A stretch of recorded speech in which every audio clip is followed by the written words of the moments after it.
I worked as a Navy SEAL for some years. We'll just call me John. I'm not going to spend time on my background, my training, or the path that got me here. None of that matters for what follows. The only thing that matters is that I was part of a job that took me to a lot of places most people never see. And that job put me in situations where paying attention to small details was not optional. Most deployments are exactly what you'd expect. Long stretches of preparation, movement, and waiting. You learn routes, check gear, move from one position to another, and try not to create problems for yourself. The work rewards people who stay calm. You notice what's in front of you, you deal with it, and you move on. A lot of time is spent in environments that are unfamiliar. Jungles, deserts, mountains, open water. Each one comes with its own set of practical issues. Heat, cold, visibility, footing, sound. You learn how those things affect you and your equipment, and after a while you stop thinking about them consciously. What doesn't get talked about much is how different places behave differently, even when nothing is technically wrong. Sound doesn't always travel the way it should. Distance doesn't always feel consistent. Sometimes things appear closer or farther than they are. Sometimes movement catches your attention for no clear reason. Most of the time those moments pass without incident and you forget about them later. Occasionally, they don't. I'm not talking about danger in the normal sense, not enemy contact, not accidents, not close calls that make good stories later. I'm talking about moments where something doesn't line up and there's no immediate explanation for why. When you work in a team, you learn quickly not to chase every odd sensation. If you reacted to everything that felt slightly off, you'd never get anything done. You log what you can, stay focused on the task, and keep moving. Most of the time, that's the right decision. Over the years, I was present for a handful of situations where that approach didn't fully resolve things. Events that didn't escalate, didn't turn violent, and mostly didn't get anyone hurt, but also didn't fit any category we normally use to describe what happens on an operation. What made those moments different was how consistent they felt afterward. Different locations, conditions, people. The same sense that something had occurred just outside the scope of what we were trained to notice. None of this interfered with the work. We completed missions, moved on, didn't dwell on it. That's how the job functions. You don't stop to assign meaning to things unless they demand action. Most of them didn't. I'm not presenting this as a single story or a connected chain of events. The things I'm describing didn't relate to each other in any obvious way, and I don't think they're part of some larger pattern. They're just a small number of moments that stayed clear in my memory long after everything else blurred together. I've had time since to think about what stood out and what didn't. Not in the sense of trying to solve anything, but in the sense of noticing which details never faded. The ones that stayed sharp were never the loud ones or dramatic ones. They were the quiet moments where something was present, acknowledged, and then left alone. What follows are a few of those moments, written the way I remember them. Nothing more. The Philippines deployment took place along the southern coast, in an area where jungle pressed right up against the water, and the ground never fully dried out. Even at night, the air stayed thick. Sweat soaked through gear faster than you expected, and every step had to be placed carefully to avoid roots, shallow pools, and soft ground that would give under your weight. We were moving inland from the shoreline, single file, with enough spacing to maintain visibility without stacking up. The water stayed to our left, dark and slow-moving, broken occasionally by mangroves that reached out like fingers. To the right, the jungle closed in almost immediately. Visibility dropped to a few yards in places, with vegetation layered so tightly that anything moving inside it would be half hidden unless it crossed a clear gap. The operation itself was straightforward. Confirm what we needed to confirm, then pull back out the same way we came in. No expected contact, no time pressure. The kind of movement where discipline matters more than speed. About 20 minutes in, something to the right caught my attention. Wasn't a sound. It was movement that didn't match everything else. Leaves shifted without the usual delay. Branches flexed without snapping. Whatever it was stayed just inside the tree line, moving parallel to us, never stepping fully into view. Well, at first, I assumed it was an animal reacting to our presence. The area had plenty of wildlife. Usually, though, animals bolted once they realized people were nearby. This didn't bolt. We took another dozen steps, and the movement stayed with us. Same distance and angle. When we slowed, it slowed. When we adjusted slightly to avoid a wet patch near the water, it adjusted too. I didn't call it out yet. There was no sudden threat, no reason to stop the whole line over something that might resolve itself. And then it crossed an opening between two trees. Just a flash at first, a shape passing through a narrow gap where moonlight filtered down. I caught enough to register that it wasn't low to the ground. Moved upright, fast. It didn't bound or scramble, it ran. I raised my fist and the line halted. Everyone froze, nobody spoke. The jungle continued its background noise like nothing had changed. I scanned the tree line carefully, watching for another break in movement. For several seconds, nothing happened. I gave the signal to move again, and as soon as we stepped off, it moved too. This time it stayed closer, crossing thinner vegetation where there were fewer layers to hide behind. I got a clearer look. It was on two legs, there was no mistaking that. The stride was long and even, the upper body angled forward as it ran. It was lean, narrow, and taller than it should have been for something moving that fast through tangled growth. The radio clicked in my ear. You seeing that?" the point man asked. "Yeah," I said. That was all that needed to be said. The thing stayed with us for another minute or two, pacing us exactly. Never rushed or hesitated, never broke cover completely. It stayed just visible enough that I knew it was there, then slipped back behind leaves and branches before I could focus on details. The color registered clearly now. Green. Not bright or reflective, the kind of green that blends into vegetation until it moves. I never saw a face, never saw eyes, just a smooth outline passing through gaps faster than my brain wanted to process. At one point it crossed a wider break, maybe 15 feet across, and I got the clearest look I was going to get. Two legs, upright posture, long stride, no gear, no weapon, no human movement pattern. I keyed my mic again. "Don't follow it." The acknowledgement came back as a click. Nobody argued or suggested otherwise. A few seconds later, the movement changed direction. It simply peeled off deeper into the jungle and disappeared, as if it had reached the edge of whatever line it had been following. And we continued the operation. No further movement, no additional contact. We completed what we were there to do and moved back toward the water the same way we'd come in. Nobody brought it up after. There was nothing to add. Nothing had escalated. No action had been required. But later that night, back at the staging area, gear laid out and checked, the point man sat across from me, scraping dried mud off his boots with a piece of metal. He didn't look up when he spoke. "That thing back there wasn't human." "No, it wasn't," I replied. He nodded once and went back to what he was doing.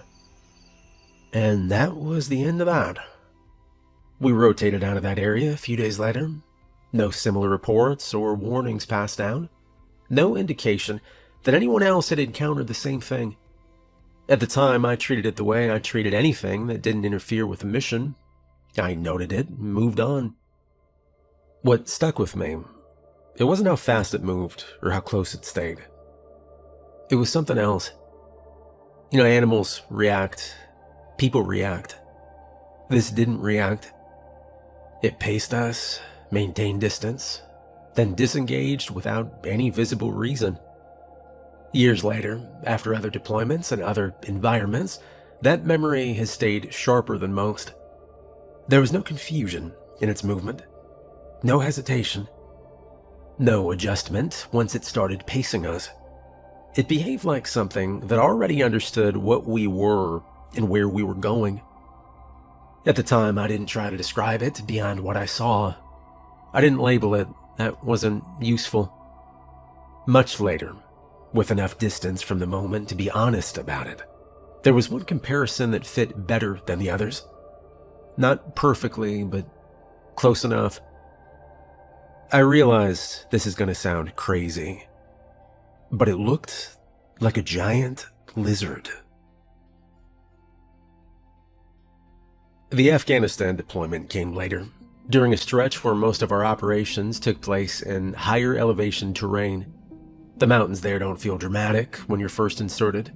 They feel dry, empty, and repetitive. Long ridgelines, narrow passes, rock everywhere. You learn quickly that sound behaves differently at altitude, especially in places where stone walls and cuts funnel it in directions you don't expect. The operation started as a movement through a mountain pass we'd used before. Not often, but enough that it wasn't unfamiliar. The route wasn't marked on any civilian map, but it was known, and it was considered safe enough for transit.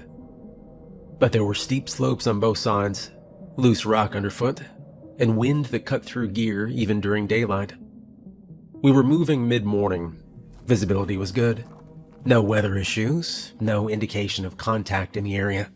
The kind of movement where your attention stays on footing and spacing more than anything else.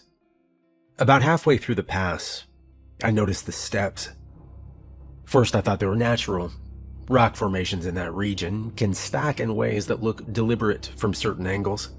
But as we moved closer, it became clear that this wasn't erosion or chance. The stones formed a descending path, cut into the mountain, narrow but consistent in width and height. They went down. Not steeply at first, just enough to pull your eye away from the pass and toward the darker space below. I slowed and raised my hand. The line stopped. I crouched and examined the nearest step. The edge was worn smooth. I didn't say anything yet, but everybody could see it. The steps descended into shadow, curving slightly as they followed the shape of the mountain. The air coming up from below felt cooler, still. Even the wind seemed to stop at the top of the stair.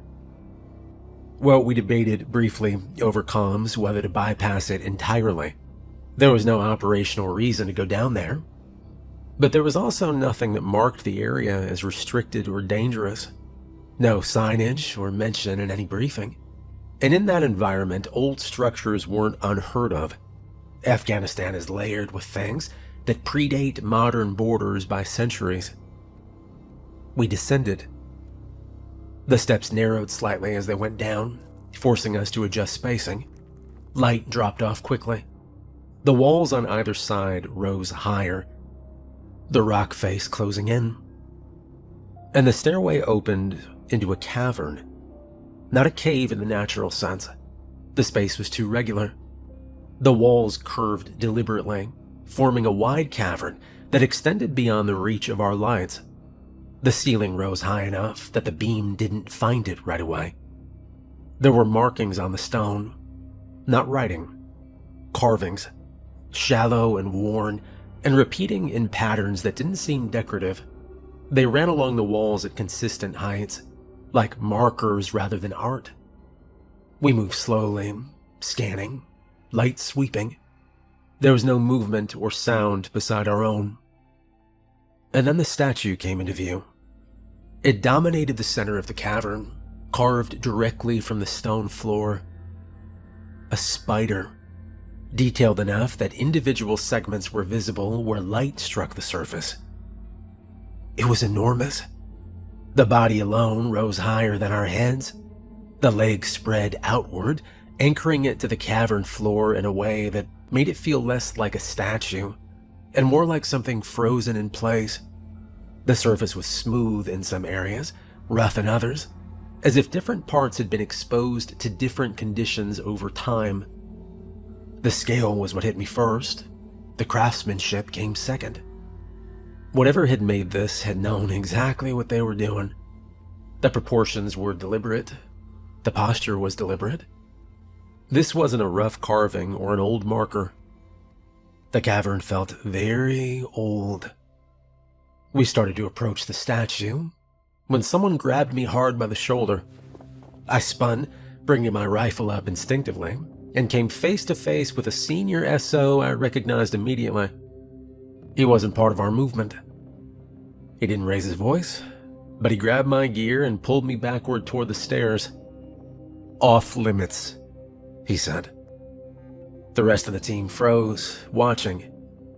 "You all didn't see anything." That's all he said. There was no explanation or elaboration, just the statement. We moved. Nobody argued or asked questions. Whatever authority he carried was enough that the decision didn't feel optional.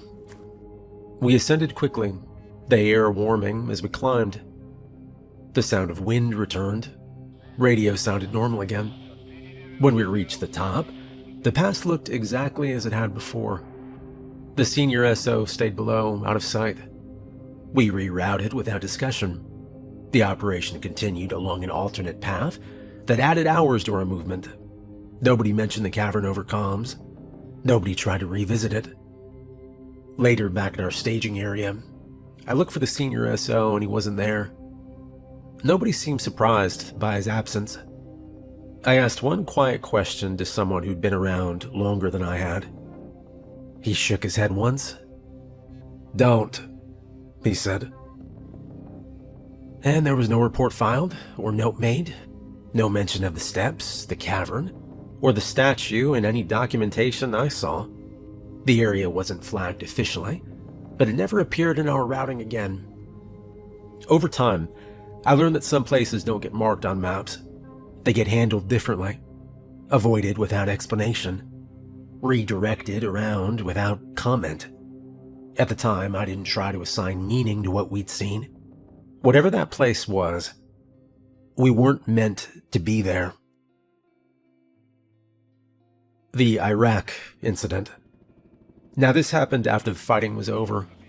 That's important, because it rules out most of the explanations people reach for later. There was no incoming fire, no confusion about where we were, no adrenaline pushing things out of focus. The engagement had ended cleanly, and the area was secure. We were doing what comes next, clearing, checking, moving methodically through what was left. The air smelled burnt, not smoke exactly, but sharp mix of dust, metal, and something chemical that settles in your clothes and doesn't leave. The sun was low, throwing long shadows across broken concrete and collapsed walls. The heat was draining fast, replaced by that dry evening chill that creeps in once the light starts to go. We were moving through the remains of a small cluster of structures, not much left standing. Walls blown open, roofs collapsed inward, rubble everywhere. You had to watch your footing or you'd roll an ankle on loose stone or step onto something that shifted under your weight. A light mist started rolling in from lower ground. It stayed low, hugging the ground, moving slowly between debris and pooling in shallow depressions. We spread out, maintaining visual contact. And that's when I noticed the ground moving. It wasn't shaking or collapsing. It was moving. Subtle at first, a slow displacement beneath the mist, like something pushing from underneath instead of across the surface. The motion traced a shallow curve through the debris, about 30 yards ahead of us. We halted immediately. The movement didn't stop. It slid forward, smooth and continuous, passing behind a broken wall and reappearing on the other side. The mist parted around it, flowing over something solid instead of drifting freely. I stared at it, trying to reconcile what I was seeing with anything familiar. Dust settling doesn't behave like that. Neither does smoke. The shape emerged more fully when it crossed an open gap between piles of rubble. And it was long, thick, continuous. A single body moving as one piece. No visible limbs, no side-to-side motion. It advanced by pressure alone, sliding forward like something forcing its way through the ground without resistance. The radio clicked. "Are you seeing this?" one of the guys asked. The shape continued moving, angling slightly downhill. It never turned towards us or reacted to our presence.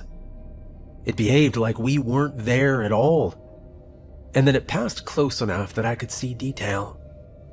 The surface was rough, not smooth. Earth and debris clung to it as it moved, and then fell away behind it. The mist swirled and closed in its wake. Whatever it was displacing ground as it went, not just sliding across the surface. "Is that a snake?" the guy beside me asked. I watched it move, watched how the ground responded around it. "I think it's a worm," I said. That was the closest comparison I had. The thing slowed as it reached a shallow depression near the edge of the structures. One of the bodies from the engagement lay there, partially obscured by debris. And the movement changed. The front end of the shape, if it even had a front, rose slightly, then pressed downward near the body. The ground shifted, and debris slid inward. And I still don't know if I imagined what came next. I swear I saw that body move. At least I think it did. I saw it move downward. There was no sound, no tearing or collapse, just displacement and then absence. The mist settled. The worm-like shape continued forward for another few yards, then sank lower, its outline fading as the ground closed above it. And within seconds, it was gone completely. No hole remained, no disturbed soil beyond what was already there from the engagement. If I hadn't been watching the exact spot, I wouldn't have known anything had changed. No one spoke. My brain kept replaying the moment, checking angles, lighting, distance, looking for something that could explain away what I thought I'd seen. I gave the signal to move. We advanced cautiously, stepping through the area where the thing had passed. The ground felt solid underfoot. No soft spots or signs of tunneling. No drag marks. Nothing that suggested something massive had just moved through it. But the body was gone. We finished clearing the area without incident. No further movement. No additional mist beyond what drifted naturally with the cooling air. That night, while we were staged and waiting, the same guy who'd spoken earlier sat down across from me. He rested his helmet on his knee and looked at the ground between us. "That thing," he said. I wasn't imagining it. "I think it took that body." I didn't answer right away. "I don't know," I said finally. And he nodded slowly. He didn't push it, and neither did I. That was the last time we talked about him. I have replayed that moment more times than I care to admit. You know, fatigue can do strange things. Smoke and mist can distort depth. Your mind can connect movements that aren't really connected. But two of us saw the same thing. We both saw the shape, we both saw where it went, and the body was gone afterward. Heavy things leave traces, though. Even when they disappear underground, something remains. There was nothing. Whatever that thing was, it passed through, took the body, and then left. The Somalia incident happened at night, during weather bad enough that most units would have postponed movement if they had the option. We didn't. The storm came in fast off the coast, pushing inland with heavy rain and wind that flattened scrub and turned dry ground into slick mud in minutes. Visibility dropped to almost nothing between lightning flashes.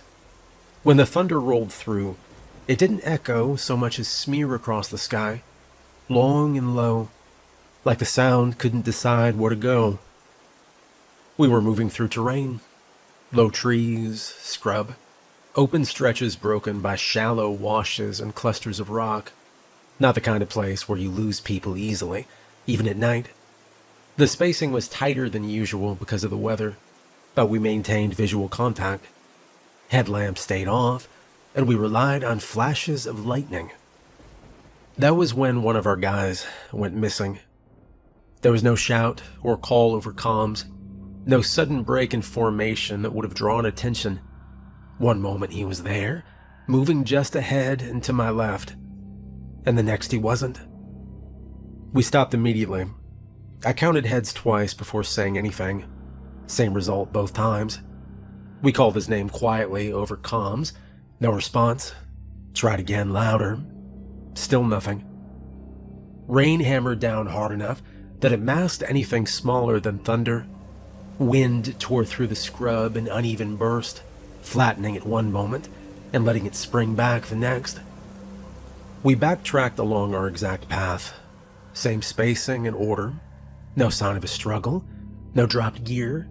No disturbed ground beyond what the storm was already doing on its own. The missing guy was not careless. He was not inexperienced. He wasn't the type to wander or break formation. He was big too. 6'4", 240. Built like somebody who didn't get moved unless he decided to move. Well, we widened the search in controlled arcs, keeping line of sight when we could. And that was when someone spotted the backpack. It hung from a tree well off our path, silhouetted against the sky during a lightning strike. For a split second, it didn't register as anything more than debris caught in branches. Then another flash hit, and the shape resolved clearly. It was his pack, hanging at least 50 feet up. We moved toward it as carefully as the terrain allowed. The rain made everything slick, branches whipped in the wind. When we reached the base of the tree, I tilted my head back and followed the line of the trunk upward. The pack was suspended from a thick branch near the top, swaying slightly in the wind. No rope or cord, no fabric snagged or torn. It was just hanging there. I stared at it for a moment, trying to find a practical explanation. Something that fit the environment. Something that fit the man. He didn't climb trees. At least I'd never seen him do it. And there was no way he could have climbed that high in the dark, that quickly, in a storm, with full kit. There were no scrape marks on the trunk, no broken branches below, nothing on the ground.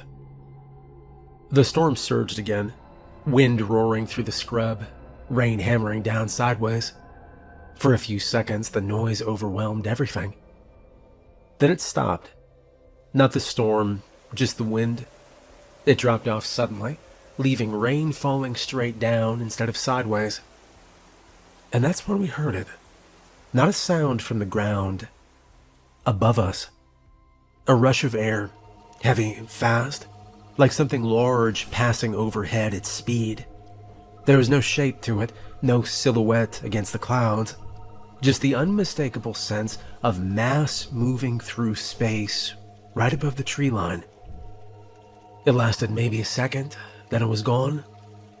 The wind surged again immediately afterward, branches whipping and rain slashing sideways like nothing had happened.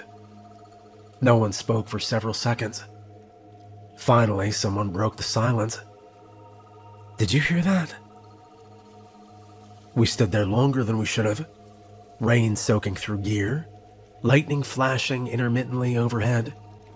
The pack continued to sway gently in the wind, untouched. And we resumed the search. We covered every direction, expanded the radius, checked the washes and low ground, looked for any sign of movement, any place someone could have fallen or been pulled. But the storm worked against us, erasing tracks almost as soon as they were made. But even accounting for that, there was nothing. No blood or torn fabric, no displaced ground that didn't already look like storm runoff. Eventually, Command called it, not because we were satisfied we weren't, but because there was nothing left to search. The weather wasn't improving, The risk to the rest of the team was rising. We recovered the backpack, lowered it carefully, and it was intact, nothing missing or added. His gear was inside, arranged the way he always kept it. We never found him. The area was searched again later, in daylight, after the storm passed. Different teams, better visibility. Same result. No body, no trace. There was no official explanation offered beyond the usual language used when something doesn't fit. Separated, lost, overwhelmed by terrain. None of it accounted for the pack. None of it accounted for the type of man he was. And none of it accounted for what we heard overhead. The loss stayed with us. Men don't just disappear like that. And storms don't hang backpacks 50 feet up in trees. The Norway incident took place during a cold weather training rotation, the kind meant to remind you how small mistakes turn serious much faster once water and cold are involved. We were operating offshore at night, far enough out that there were no lights on the horizon, no shipping lanes nearby, no land visible.